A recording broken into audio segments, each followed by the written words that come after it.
जी का एक बार फिर से हृदय से स्वागत और अभिनंदन करता हूं। धन्यवाद। जय हिंद।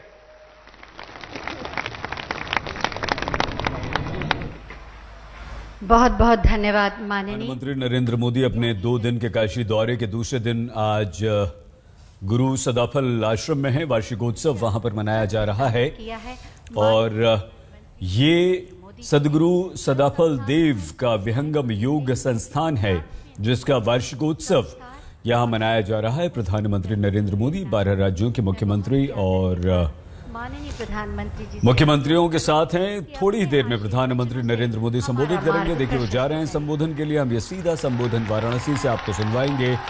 वहां मौजूद श्रद्धालुओं में पीएम नरेंद्र मोदी को देखकर जोश है। जैसे ही माइक की तरफ बढ़े प्रधानमंत्री नरेंद्र मोदी, देखिए। हर हर महादेव।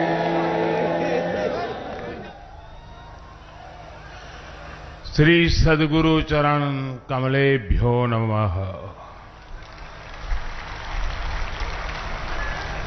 मंच पर उपस्थित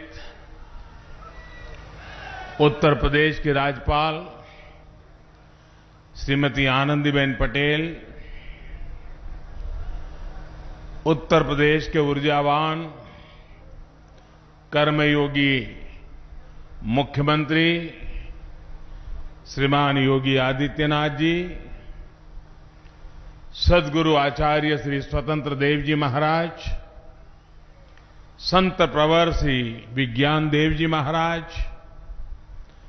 केंद्र में मंत्री परिषद के मेरे साथी और इसी क्षेत्र के सांसद श्री महेंद्र नाथ पांडे जी, यहीं के आपके प्रतिनिधि और योगी जी सरकार में मंत्री श्रीमान अनिल राजभर जी, देश विदेश से पधारे सभी साधक व श्रद्धालुगण, भाइयों और बहनों, उपस्थित सभी साथियों, काशी की ऊर्जा अक्षुण्ण तो है ही, ये नित नया विस्तार भी लेती रहती है। कल काशी ने भव्य विश्वनाथ धाम महादेव के चरणों में अर्पित किया और आज विहंगम योग संस्थान का ये अद्भुत आयोजन हो रहा है। इस दैवीय भूमि पर ईश्वर अपनी अनेक इच्छाओं की पूर्ति के लिए संतों को ही निमित्त बनाता है। आप जब संतों की साधना पुण्य फल को प्राप्त करती है तो सुखद संयोग भी बनते ही चले जाते हैं। आज हम देख रहे हैं अखिल भारतीय विहंगम योग संस्थान का 58वां वार्षिकोत्सव स्वतंत्रता आंदोलन में सद्गुरु सदाफल देव जी की कारागार यात्रा के 100 वर्ष और देश की आजादी का अमृत महोत्सव, ये सब हम सब एक साथ इनके साक्षी बन रहे हैं। इन सभी संयोगों के साथ आज गीता जयंती का पुण्य अवसर भी है। आज के ही दिन कुरुक्षेत्र की युद्ध की भूमि में जब सेनाएं आमने सामने थी, मानवता को योग, अध्यात्म और परमात्मा का परम ज्ञान मिला था। मैं इस अवसर पर भगवान श्री कृष्ण के चरणों में नमन करते हुए आप सभी को और सभी देशवासियों को गीता जयंती की हार्दिक बधाई देता हूं। भाई और बहनों, सद्गुरु सदाफल देव जी ने समाज के जागरण के लिए विहंगम योग को जन जन तक पहुंचाने के लिए यज्ञ किया था। आज वो संकल्प बीज हमारे सामने इतने विशाल वटवृक्ष के रूप में खड़ा है।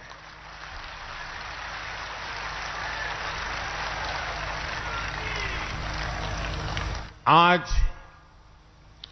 5101 यज्ञ कुंडों के विश्व शांति वैदिक महायज्ञ के रूप में, इतने बड़े सहयोगासन प्रशिक्षण शिविर के रूप में, इतने सेवा प्रकल्पों के रूप में और लाखों लाख साधकों के इस विशाल परिवार के रूप में हम उस संत संकल्प की सिद्धि को अनुभव कर रहे हैं।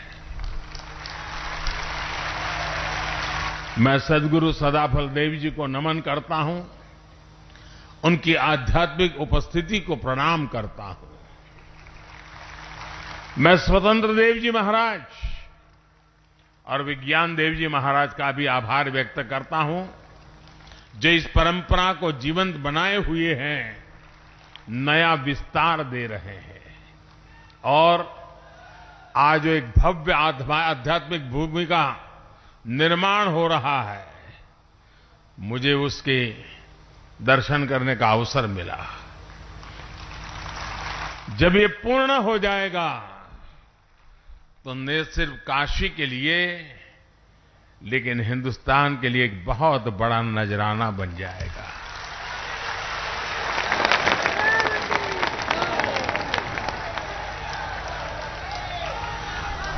हमारा देश इतना अद्भुत है कि हां, जब भी समय विपरीत होता है, कोई न कोई संत विभूति समय की धारा को मोड़ने के लिए अवतरित हो जाती है। ये भारत ही है जिसकी आजादी के सबसे बड़े नायक को दुनिया महात्मा बुलाती है।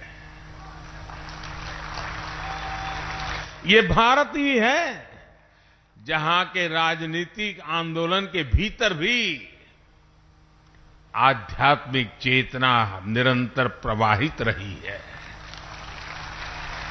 और ये भारत ही है जहां साधकों की संस्था अपने वार्षिकोत्सव को आजादी के अमृत महोत्सव के रूप में मना रही है।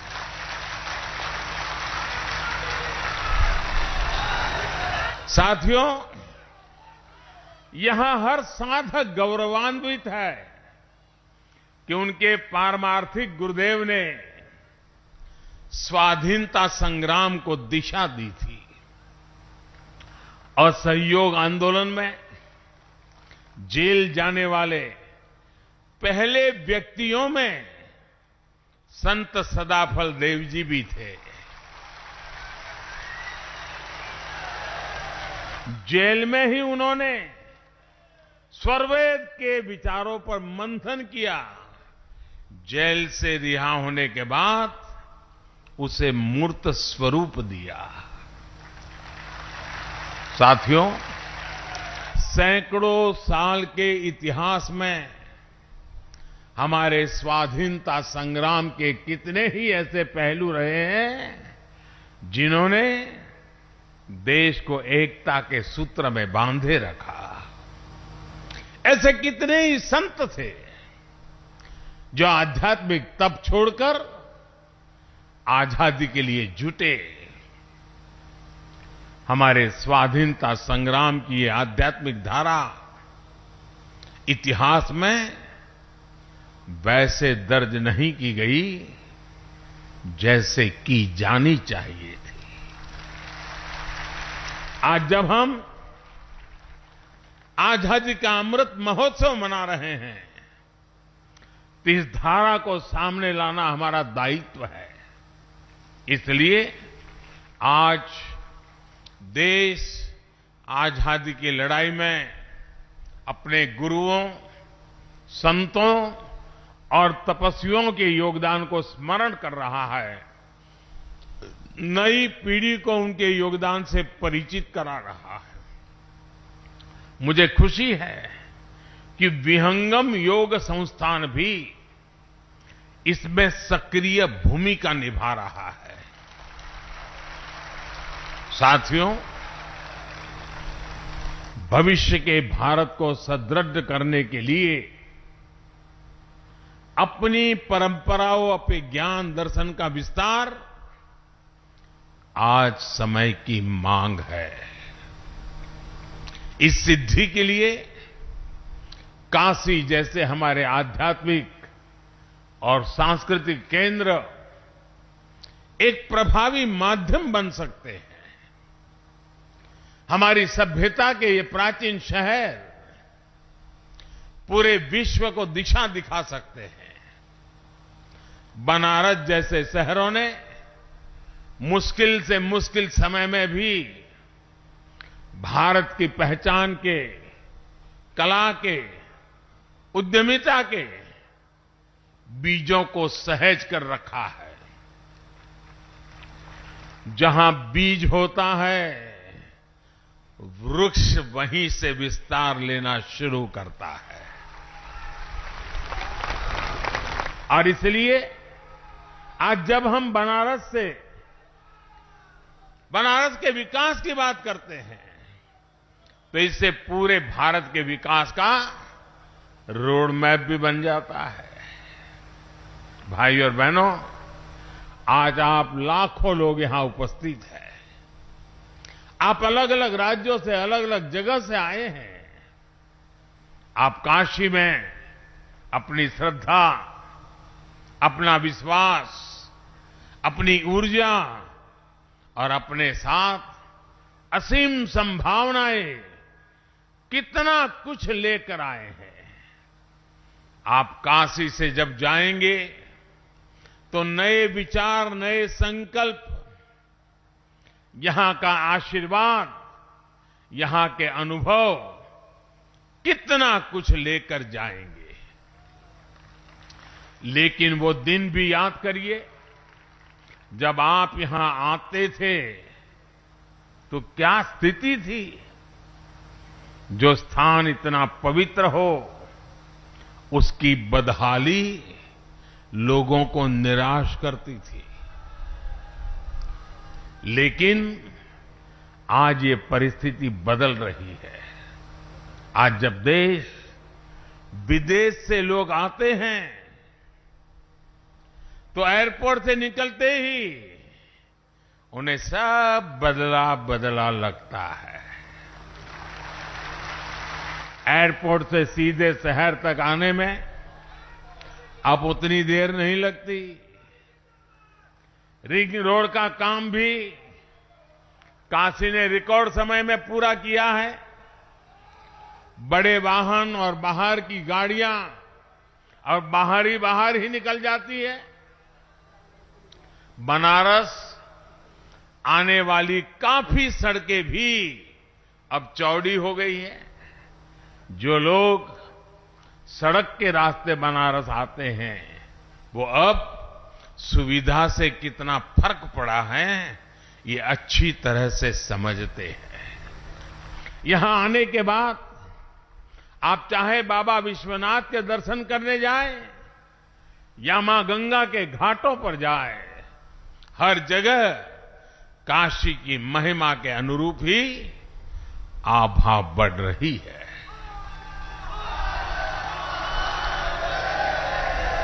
काशी में बिजली के तारों के जंजाल को अंडरग्राउंड करने का काम जारी है।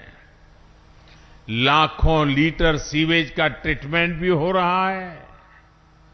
इस विकास का लाभ यहां आस्था और पर्यटन के साथ साथ यहां की कला संस्कृतियों को भी मिल रहा है।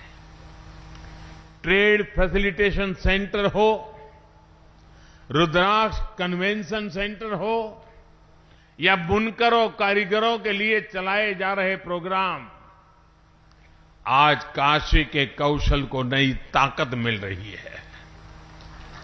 स्वास्थ्य के क्षेत्र में भी आधुनिक सुविधाओं और इंफ्रास्ट्रक्चर के कारण बनारस एक बड़े मेडिकल हब के रूप में उभर रहा है।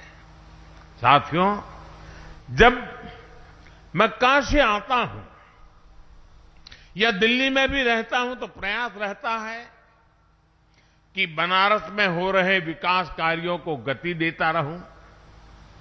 कल रात 12 साढ़े 12 बजे के बाद जैसे ही मुझे अवसर मिला, मैं फिर निकल पड़ा था अपनी काशी में। जो काम चल रहे हैं, जो काम किया गया है, उनको देखने के लिए निकल पड़ा था। गौदौलिया में जो सुंदरीकरण का काम हुआ है, वो वाकई देखने योग्य बना है। वहां कितने ही लोगों से मेरी बातचीत हुई। मैंने मड़ुवाड़ी में बनारस रेलवे स्टेशन भी देखा। इस स्टेशन का भी अब कायाकल्प हो चुका है। पुरातन को समेटे हुए नवीनता को धारण करना बनारस देश को नई दिशा दे रहा है। साथियों, इस विकास का सकारात्मक असर बनारस के साथ साथ यहां आने वाले पर्यटकों पर भी पड़ रहा है।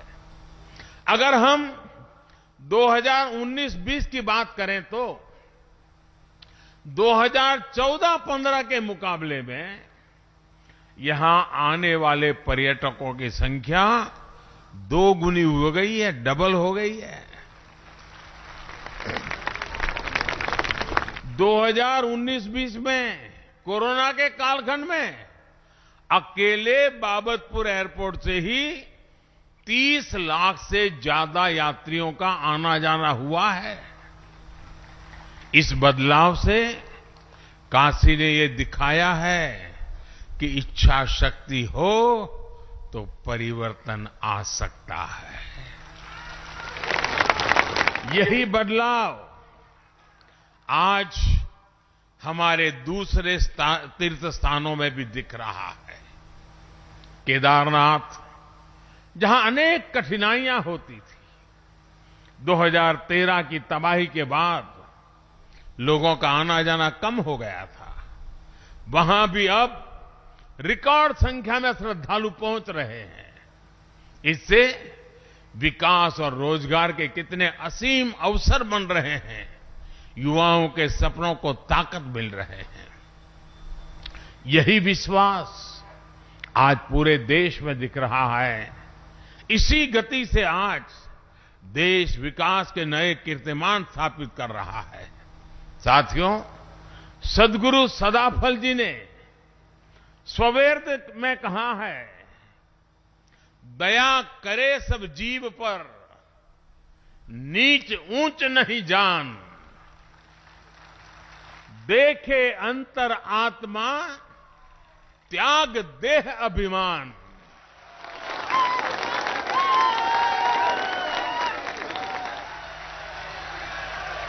यानी सबसे प्रेम, सबके प्रति करुणा, ऊंच नीच से भेदभाव से मुक्ति, यही तो आज देश की प्रेरणा है। आज देश का मंत्र है सबका साथ, सबका विकास, सबका विश्वास। मैं मेरा के स्वार्थ से ऊपर उठकर आज देश सबका प्रयास के संकल्प से आगे बढ़ रहा है। साथियों, स्वाधीनता संग्राम के समय सद्गुरु ने हमें मंत्र दिया था स्वदेशी का। आज उसी भाव में देश ने अब आत्मनिर्भर भारत मिशन शुरू किया है। आज देश के स्थानीय व्यापार रोजगार को, उत्पादों को ताकत दी जा रही है। लोकल को ग्लोबल बनाया जा रहा है। गुरुदेव ने सर्ववेद में कहा, हमें योग का, विहंगम योग का मार्ग भी दिया था। उनका सपना था कि योग जन जन तक पहुंचे और भारत की योग शक्ति पूरे विश्व में स्थापित हो। आज जब हम पूरी दुनिया को योग दिवस मनाते हुए, योग का अनुसरण करते हुए देखते हैं, तो हमें लगता है कि सद्गुरु का आशीर्वाद फलीभूत हो रहा है। साथियों, आज आजादी के अमृत काल में भारत के लिए जितना महत्वपूर्ण स्वराज है, उतना ही महत्वपूर्ण सुराज भी है। हम दोनों का रास्ता भारतीय ज्ञान, विज्ञान, जीवन शैली और पद्धतियों से ही निकलेगा। मैं जानता हूं, विहंगम योग संस्थान वर्षों से इस विचार को आगे बढ़ा रहा है। आपका आदर्श वाक्य है, गावो विश्वस्य मातरः। गौ माता के साथ इस संबंध को सुदृढ़ करने के लिए गोधन को हमारी ग्रामीण अर्थव्यवस्था का एक स्तंभ बनाने के लिए देश में अनेक प्रयास हो रहे हैं। साथियों, हमारा गोधन हमारे किसानों के लिए केवल दूध का ही स्रोत न रहे, बल्कि हमारी कोशिश है कि गौवंश प्रगति के अन्य आयामों में भी मदद करे। आज दुनिया स्वास्थ्य को लेकर सजग हो रही है। केमिकल्स को छोड़कर ऑर्गेनिक फार्मिंग की तरफ विश्व लौट रहा है। हमारे यहां गोबर कभी ऑर्गेनिक फार्मिंग का बड़ा आधार होता था, हमारी ऊर्जा जरूरतों को भी पूरी करता था। आज देश गोबर्धन योजना के जरिए बायोफ्यूल को बढ़ावा दे रहा है, ऑर्गेनिक फार्मिंग को बढ़ावा दे रहा है, और इन सब से एक तरह से पर्यावरण की रक्षा भी हो रही है। आज से 2 दिन बाद 16 तारीख को जीरो बजट नेचुरल फार्मिंग, इस पर एक बड़ा राष्ट्रीय कार्यक्रम भी होने जा रहा है। इसमें पूरे देश से किसान जुड़ेंगे। मैं चाहूंगा कि आप सभी भी 16 दिसंबर को प्राकृतिक खेती के बारे में ज्यादा से ज्यादा जानकारी प्राप्त करें और बाद में किसानों को घर घर जाके बताएं। एक ऐसा मिशन है जिसे जन आंदोलन बनना चाहिए, और इसमें आप सभी अहम भूमिका निभा सकते हैं। साथियों, आजादी के अमृत महोत्सव में देश अनेक संकल्पों पर काम कर रहा है। विहंगम योग संस्थान सद्गुरु सदाफल देव जी के निर्देशों का पालन करते हुए लंबे समय से समाज कल्याण के कितने ही अभियान चला रहा है। आज से 2 साल बाद आप सभी साधक यहां 100वें अधिवेशन के लिए एकत्रित होंगे। 2 साल का ये बहुत उत्तम समय है। इसे ध्यान में रखकर मैं आज आप सभी से कुछ संकल्प लेने का आग्रह करना चाहता हूं। ये संकल्प ऐसे होने चाहिए जिसमें सद्गुरु के संकल्पों की सिद्धि हो और जिसमें देश के मनोरथ भी शामिल हो। ये ऐसे संकल्प हो सकते हैं जिन्हें अगले 2 साल में गति दी जाए, मिलकर के पूरा किया जाए। जैसे एक संकल्प हो, और हो सकता है हमें बेटी को पढ़ाना है,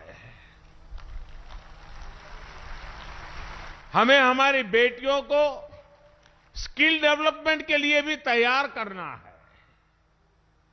अपने परिवार के साथ साथ जो लोग समाज में जिम्मेदारी उठा सकते हैं, वो 1-2 गरीब बेटियों के स्किल डेवलपमेंट की जिम्मेदारी उठाएं।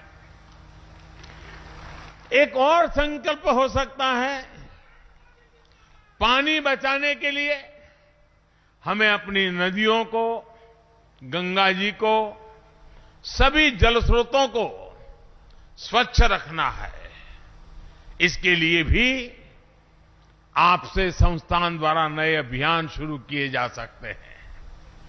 जैसा मैंने पहले भी बताया, देश आज प्राकृतिक खेती पर बल दे रहा है।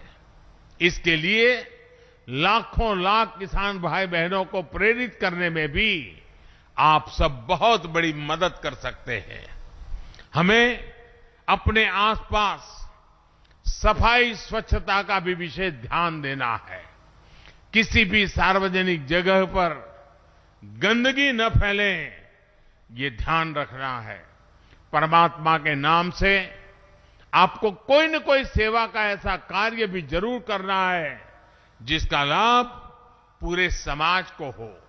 मुझे विश्वास है इस पवित्र अवसर पर संतों के आशीर्वाद से ये संकल्प जरूर पूरे होंगे और नए भारत के सपनों को पूरा करने में सहयोग देंगे। इसी विश्वास के साथ आप सभी का बहुत बहुत धन्यवाद। पूज्य स्वामी जी का मैं आभारी हूं कि इस महत्वपूर्ण पवित्र अवसर पर मुझे भी आप सबके बीच आने का अवसर मिला, इस पवित्र स्थान का दर्शन करने का अवसर मिला। मैं फिर एक बार सबका आभार व्यक्त करता हूं। हर हर महादेव। बहुत बहुत धन्यवाद। देता है बनारस की सड़कें काफी चौड़ी हो गई हैं। बनारस में जबरदस्त विकास हुआ है। रिकॉर्ड संख्या में अब केदारनाथ तक लोग पहुंचने लगे हैं। लोकल को ग्लोबल हम बना रहे हैं और चौतरफा विकास की बयार बह रही है। स्वराज के साथ सुराज भी बहुत महत्वपूर्ण है। प्रधानमंत्री नरेंद्र मोदी अपने काशी के दौरे के दूसरे दिन और उन्होंने आज विकास की बात की है। उत्तर प्रदेश विधानसभा चुनावों को ध्यान में रखते हुए प्रधानमंत्री नरेंद्र मोदी ने आज एक बार फिर से आपको सुनवाया। क्या कुछ कहा उन्होंने? 12 साढ़े 12 बजे के बाद जैसे ही मुझे अवसर मिला, मैं फिर निकल पड़ा था अपनी काशी में। जो काम चल रहे हैं, जो काम किया गया है, उनको देखने के लिए निकल पड़ा था। गौदौलिया में जो सुंदरीकरण का काम हुआ है, वो वाकई देखने योग्य बना है। वहां कितने ही लोगों से मेरी बातचीत हुई। मैंने मड़ुवाड़ी में बनारस रेलवे स्टेशन भी देखा। इस स्टेशन का भी अब कायाकल्प हो चुका है। पुरातन को समेटे हुए नवीनता को धारण करना बनारस देश को नई दिशा दे रहा है। साथियों, इस विकास का सकारात्मक असर बनारस के साथ साथ यहां आने वाले पर्यटकों पर भी पड़ रहा है। प्रधानमंत्री नरेंद्र मोदी ने वाराणसी में 12 बीजेपी शासित राज्यों के मुख्यमंत्रियों के साथ इस संबोधन से पहले बैठक भी की है। वहीं कल आधी रात के बाद वो वाराणसी में विकास के कार्यों का निरीक्षण करने के लिए निकल पड़े, जिसका उल्लेख उन्होंने भी खुद किया। माना जा रहा है कि विकास के साथ काशी में भक्ति को चुनावी शक्ति बनाने की बीजेपी और प्रधानमंत्री नरेंद्र मोदी की तैयारी है।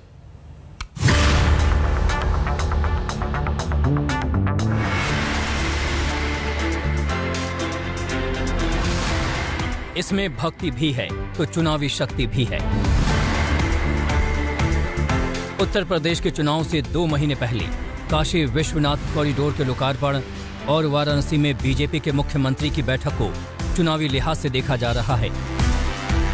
सुबह 10 बजे से वाराणसी में पीएम मोदी और बीजेपी अध्यक्ष जेपी नड्डा की मौजूदगी में 12 बीजेपी शासित राज्यों के मुख्यमंत्रियों की बैठक शुरू हुई।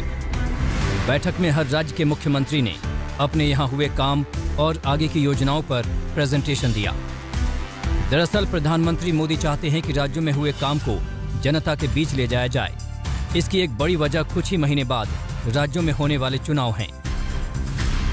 पीएम मोदी की बीजेपी शासित राज्यों के मुख्यमंत्रियों और उप मुख्यमंत्रियों की इस बैठक का मुख्य एजेंडा भले ही गुड गवर्नेंस हो, लेकिन आने वाले 5 राज्यों के विधानसभा चुनाव को लेकर प्रधानमंत्री नरेंद्र मोदी चाहते हैं कि अगर सरकार ने कोई काम किया है तो उसका प्रचार और प्रसार भी होना चाहिए, क्योंकि अगर इसमें कोई कमी रह गई तो इसका खामियाजा जो है वो चुनाव के अंदर पार्टी और सरकार दोनों को भुगतना पड़ेगा। वाराणसी के BLW गेस्ट हाउस में मुख्यमंत्रियों का सम्मेलन शुरू हुआ तो पीएम मोदी और योगी एक साथ गोल्फ कोर्ट में बैठक के लिए पहुंचे। यूपी चुनाव से पहले एक ही गाड़ी में दोनों का साथ आना संदेश देता है कि बीजेपी एकजुट है, एक साथ है। इस बैठक में यूपी के साथ ही गुजरात, गोवा, हरियाणा, हिमाचल प्रदेश, MP, असम, अरुणाचल प्रदेश, कर्नाटक, मणिपुर और त्रिपुरा के मुख्यमंत्री शामिल हुए। ज्यादा जोर विधानसभा चुनाव वाले राज्यों पर है। मोदी जी के प्रधानमंत्री बनने के बाद पूरे देश के अंदर हमारे सभी धार्मिक स्थलों की और इन सब का उत्थान हुआ है। जगह जगह पर जो काम सैकड़ों वर्षों में कभी किसी ने सोचे नहीं थे, वो मोदी जी के नेतृत्व में सब साकार हो रहे हैं। सारे आज भव्य हमारा जो है काशी बन गया है, भव्य काशी, दिव्य काशी, यहाँ का कॉरिडोर आज दुनिया का एक प्रमुख स्थल बन गया है। अयोध्या धाम बनने जा रहा है। हमारा केदारपुरी में भी जो है भव्य दिव्य निर्माण कार्य चल रहा है, वहाँ भी शिलान्यास हो गया है। बद्रीनाथ जी में भी हो रहा है, जगन्नाथपुरी में। पूरे देश के अंदर आज धर्म के प्रति और धार्मिक जो उत्थान है माननीय मोदी जी के नेतृत्व में लगातार चल रहा है। लगभग 350 साल पहले माँ अहिल्याबाई होलकर ने मंदिर का पुनरुद्धार किया था और 350 साल बाद भारत के यशस्वी प्रधानमंत्री श्रीमान नरेंद्र मोदी जी ने फिर से मंदिर का पुनरुद्धार करके कॉरिडोर बनाया है। ये सचमुच में अद्भुत अवसर है। जो विश्वास है काशी विश्वनाथ के ऊपर, वो सब रखने वालों को एक बहुत बड़ा ऐतिहासिक देन मोदी जी ने दिया है। बहुत स्वच्छ है, पराक्रम कर सकते हैं, घाट तक जा सकते हैं और दर्शन भी बहुत अच्छी तरह से कर सकते हैं। बहुत ही सुविधा है। पूरी कॉरिडोर जो उन्होंने बनाया ये तो अद्भुत है और बहुत सारे लोगों की आस्था जो है वो आस्था कायम करने का ये जो काम है, पूरा भारतवर्ष बहुत साल तक मोदी जी को याद करे। बाबा की नगरी काशी में आस्था के साथ सियासत के रंग भी खूब दिख रहे हैं। कल प्रधानमंत्री काशी विश्वनाथ दर्शन किए तो आज राज्यों के मुख्यमंत्री अपनी पत्नी के साथ बाबा के दरबार में आए। देश विदेश से आने वाले भक्त हैं, उनकी जो कठिनाइयां थी, गलियों में सिमटा हुआ 2000 स्क्वायर मीटर के दायरे से निकल करके 52,000 स्क्वायर मीटर से ज़्यादा के क्षेत्रफल में जो भव्य और दिव्य श्री काशी विश्वनाथ धाम लोक को समर्पित हुआ है, आने वाले भक्तों को अलग प्रकार के आनंद की अनुभूति होगी। कल शाम गंगा आरती में भी सभी मुख्यमंत्रियों ने शिरकत की थी। उनके साथ बीजेपी के 9 उप मुख्यमंत्री भी शामिल हुए। पूर्वांचल में काशी को प्रधानमंत्री मोदी ने बीजेपी का गढ़ बना दिया है। यहां उन्होंने आस्था के साथ विकास और अब मुख्यमंत्रियों की बैठक से सुशासन को भी जोड़ दिया है। काशी बीजेपी के शासन व्यवस्था के एक मॉडल के तौर पर उभरी है, जहां सिर्फ योजनाओं की घोषणा नहीं होती, उन्हें जमीन पर भी उतारा जाता है। यही नहीं, उनके रख रखाव पर भी नजर रखी जाती है। तभी तो आधी रात के बाद पीएम मोदी और सीएम योगी बनारस के लोगों के बीच पहुंचे।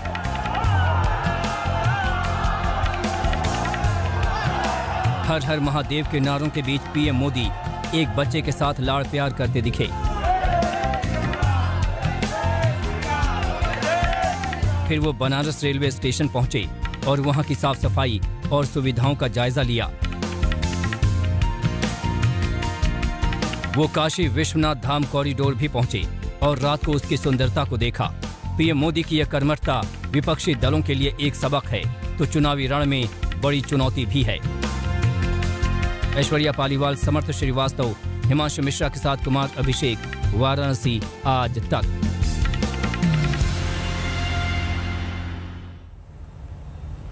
उत्तर प्रदेश चुनावों में बीजेपी का असली मुकाबला समाजवादी पार्टी से माना जा रहा है तो अखिलेश यादव भी बीजेपी पर हमले का कोई भी अवसर नहीं चूकते। कल उनके बयान पर जहां बीजेपी आज भी हमलावर है तो वहीं अखिलेश यादव ने आज फिर नए शब्दबाण चला दिए हैं।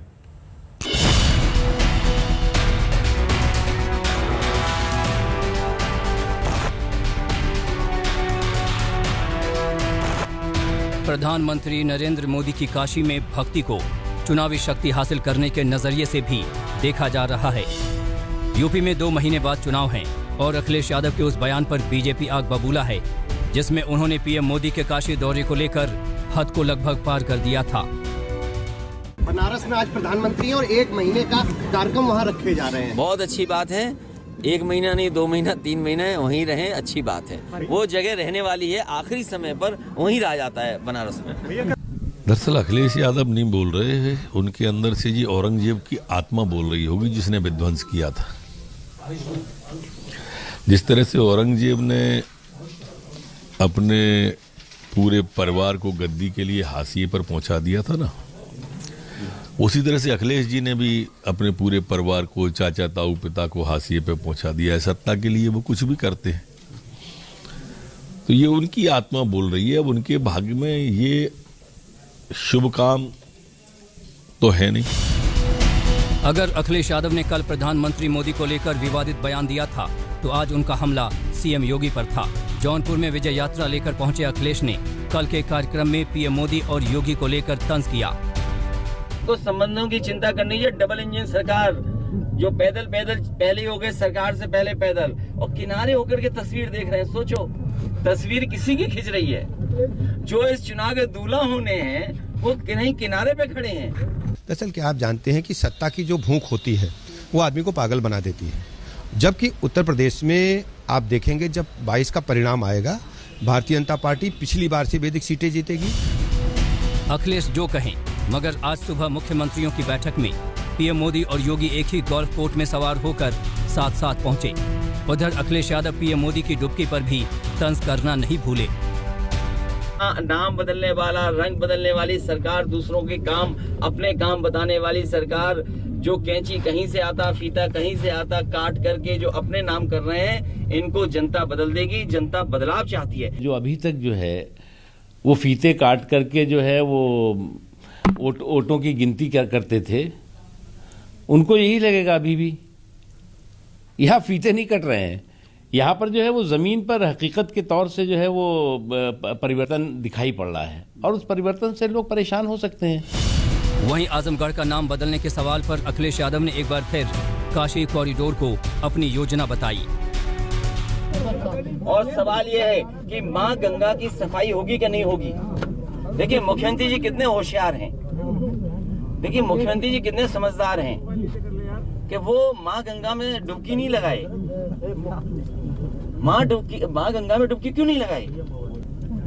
क्या माँ गंगा की सफाई हो गई? और यही गोमती जो आपके किनारे से बहती है, क्या माँ गंगा के साथ साथ गोमती की सफाई हो गई? आप सोचिए कितना बजट इसमें चला गया, बजट बह गया लेकिन कोई नदी साफ नहीं हुई। अरे भैया, किसने आपको रोका था कि आप ये सब ना करते?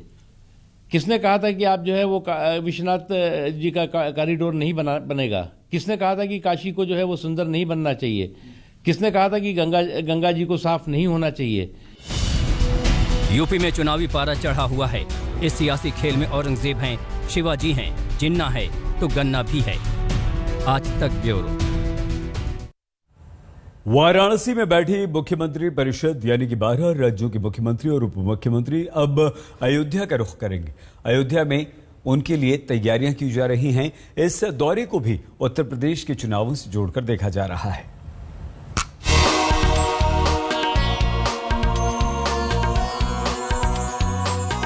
काशी के बाद बीजेपी शासित प्रदेशों के मुख्यमंत्री और कई वरिष्ठ बीजेपी नेता अयोध्या पहुंचेंगे। 14 दिसंबर की शाम तक ये सभी अयोध्या पहुंच जाएंगे। हालांकि लखनऊ में 14 दिसंबर को कैबिनेट की बैठक है, लिहाजा इसकी वजह से कुछ दूसरे कारणों से बीजेपी नेता 15 दिसंबर की सुबह अयोध्या पहुंचेंगे। इनके रात्रि विश्राम के लिए अवध विश्वविद्यालय गेस्ट हाउस, सर्किट हाउस समेत अलग अलग होटल्स में कमरे बुक कराए गए हैं। अयोध्या पहुंचने के बाद 15 दिसंबर को सभी मुख्यमंत्री और नेता हनुमानगढ़ी और श्री राम जन्मभूमि मंदिर के दर्शन पूजन करेंगे। इन सभी को राम जन्मभूमि परिसर में निर्माणाधीन श्री राम जन्मभूमि मंदिर स्थल को भी दिखाया जाएगा और निर्माण की प्रक्रिया के बारे में समझाया जाएगा। श्री राम जन्मभूमि तीर्थ क्षेत्र ट्रस्ट के महासचिव चंपत राय के मुताबिक इन सभी का जन्मभूमि आंदोलन से संबंध रहा है। ये मुख्यमंत्री कौन है? तो ये सब वो लोग हैं जिन्होंने आज से 25 साल 30 साल पहले अपने अपने क्षेत्रों में तरुणाई के अंदर, अपने अपने राज्य के अंदर राम जन्मभूमि मुक्ति के लिए, मंदिर निर्माण के लिए और सड़कों पर व्यवहार किया है, आंदोलन किया है। ये सारे मुख्यमंत्री वैसे ही हैं। अच्छी बात है। शायद पहली बार होगा जब अयोध्या में इतने सारे मुख्यमंत्रियों का जमावड़ा होगा। चंपत राय का जहां कहना है कि इतना करीब आकर मुख्यमंत्रियों का अयोध्या में रामलला के दर्शन जरूर करना चाहिए, वहीं चुनावों से पहले बीजेपी भी इस आयोजन से शक्ति प्रदर्शन करेगी। सियासत के अलावा ऐसे आयोजनों और दौरों से अयोध्या में तीर्थाटन और पर्यटन भी बढ़ने की उम्मीद है। बनबीर सिंह, अयोध्या, आज तक। बहुत छोटे से ब्रेक के लिए हम रुक रहे हैं।